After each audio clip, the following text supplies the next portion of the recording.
जी अस्सलाम वालेकुम। आज का हमारा टॉपिक है principal uses of medicinal drugs और आज के लेक्चर में हमने मेडिसिनल ड्रग्स के मुख्तलिफ यूजेस के बारे में पढ़ना है।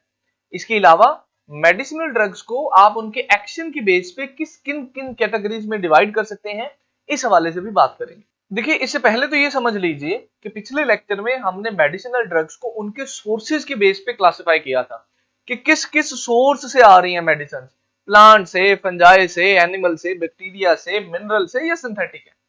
आज हमने मेडिसिनल ड्रग्स को उनके एक्शन की बेस पे कि वो बुनियादी तौर पे काम क्या करती हैं, इस बेस पे आज हमने उनको क्लासिफाई करना है, डिवाइड करना है। और इस हवाले से हम मेडिसिनल ड्रग्स को 4 कैटेगरीज में डिवाइड कर सकते हैं बेटा। और उनमें से सबसे पहली कैटेगरी है जो हमारे पास, वो है जनाब एनाल्जेसिक्स की। ये एनाल्जेसिक्स जो है, ये बुनियादी तौर पे पेन किलर होती है मेरा बच्चा।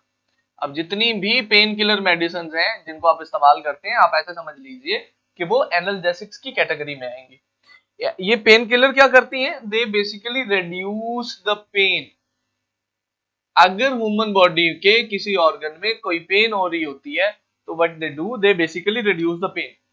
इस हवाले से आपकी बुक में 2 एग्जांपल्स मेंशन्ड है। एक एग्जांपल तो वो है जो हमने पहले डिस्कस की हुई है, and that is of aspirin, and the second example is of paracetamol. ये पैरासिटामोल के नाम से भी आप वाकिफ होंगे बेटा। आमतौर पे आप ये जो डिस्प्रोल की गोली खाते हैं बुखार में, that is actually a paracetamol. वो बेसिकली पैरासिटामोल होती है और वो भी एक एनाल्जेसिक है, पेन किलर है। एनाल्जेसिक्स के बाद हमारे पास जो दूसरी कैटेगरी है बेटा, वो है जनाब एंटीबायोटिक्स की। अब ये एंटीबायोटिक्स का नाम तो आपने बहुत जगहों पर बहुत बार सुना होगा बेटा। एंटीबायोटिक्स ऐसी मेडिसिन होती हैं दैट आइदर किल बैक्टीरिया, वो या तो बैक्टीरिया को किल कर देती हैं, और इनहिबिट बैक्टीरिया, यानी ऐसी मेडिसिन जो या तो बैक्टीरिया को खत्म कर दें, किल कर दें, या उनको इनहिबिट कर दें। अब देखिए, इनहिबिट करने का मतलब ये है कि बैक्टीरिया की ग्रोथ को रोक दे। कुछ एंटीबायोटिक्स ऐसी होती हैं जो बैक्टीरिया को किल कर देती हैं, कुछ बैक्टीरिया की ग्रोथ को रोक देती हैं। तो ऐसी मेडिसिन को हम एंटीबायोटिक्स कहते हैं। इसमें भी आपके पास 2 एग्जांपल्स मेंशन्ड हैं जी बुक में। एक है टेट्रासाइक्लिन की। टेट्रासाइक्लिन जो है वो एक एंटीबायोटिक है, और दूसरी है सेफलोस्पोरिन्स। ये दोनों एंटीबायोटिक्स हैं जो बैक्टीरिया के खिलाफ इस्तेमाल होती है। नंबर 3 पे आपके पास जो ड्रग की कैटेगरी है बेस्ड ऑन देयर एक्शन, वो है जनाब वैक्सीन्स की। नाउ वैक्सीन्स, भाई ऐसी चीजें होती हैं, अभी आजकल तो कोविड का टाइम चल रहा है तो आप लोग बहुत ज्यादा हद तक वैक्सीन के नाम से, वैक्सीन की टर्म से वाकिफ होंगे। वैक्सीन बेसिकली ऐसी मेडिसिनल ड्रग होती है जो किसी बीमारी के होने से पहले ही उसकी क्योर के लिए इस्तेमाल की जाती है ना, प्रिवेंशन ऑफ द डिजीज के लिए जो हम तरीकाकार इस्तेमाल करते हैं उसको वैक्सीन कहते हैं। अब आपको ये भी पता होगा कि बहुत सारी डिजीजेस ऐसी हैं जिनके खिलाफ हमने वैक्सीन बना ली है और उन वैक्सीन को हम यूज भी करते हैं। फॉर एग्जांपल, भाई स्मॉल पॉक्स की वैक्सीन बन गई है, चिकन पॉक्स की बन गई है, काउ पॉक्स की बन गई है, पोलियो की वैक्सीन है, हेपेटाइटिस की वैक्सीन है। ये जो सारी बीमारियां हैं, ये इनके होने से पहले ही हम बंदे को इनके खिलाफ रेजिस्टेंट बनाने के लिए एक डोज दे देते हैं, उसको वैक्सीन बोलते हैं। अब कोविड की वैक्सीन भी आ गई है जो आजकल हम लोग लगवा रहे हैं, तो ये इसको हम कहते हैं जी वैक्सीन। ये तीसरी कैटेगरी है हमारे पास मेडिसिनल ड्रग्स की। और चौथी कैटेगरी है मेरा बेटा हमारे पास सेडेटिव्स की। कुछ बुक्स में सेडेटिव्स पहले लिखा होगा, वैक्सीन बाद में लिखा होगा, कुछ में वैक्सीन पहले, सेडेटिव्स बाद में लिखा होगा। भाई सेडेटिव्स जो हैं, ये ऐसी मेडिसिन होती हैं दैट कॉज सेडेशन। सेडेशन का मतलब होता है गुनूदगी, गुनूदगी हो जाना, इंसान को एक नशा सतारी हो जाना, इंसान का अपनी इर्द गिर्द से सराउंडिंग से कट जाना, इंसान का कॉन्शियस ना रहना, इस सिचुएशन को बेटा सेडेशन कहते हैं।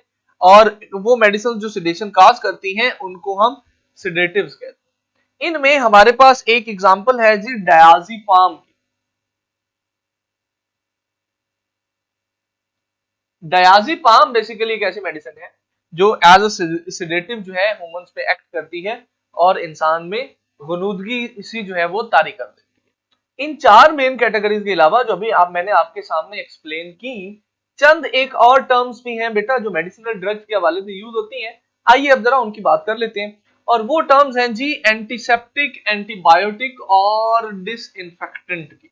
एंटीसेप्टिक्स, एंटीबायोटिक्स, ये तो हमने पढ़ लिया एंटीबायोटिक्स, बट हमने अब जरा इसका इन दोनों के साथ डिफरेंस जो है वो अंडरस्टैंड करना है।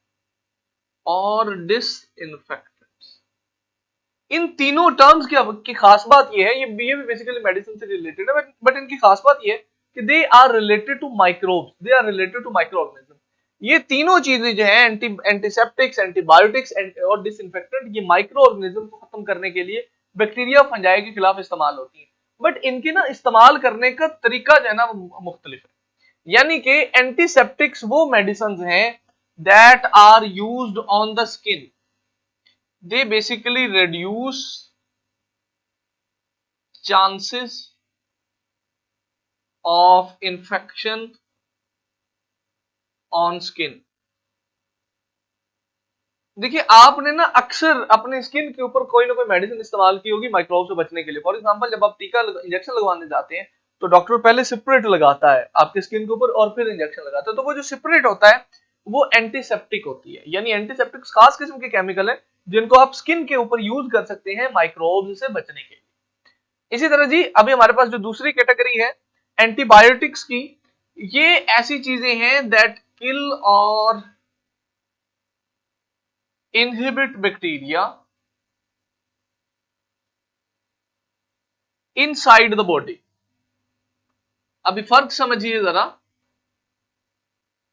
कि एंटीबायोटिक्स को आप बॉडी के अंदर इनटेक कर सकते हैं, आप खा सकते हैं उनको। अगर आपकी बॉडी के अंदर माइक्रोब है तो वो एंटीबायोटिक्स खत्म करेंगी।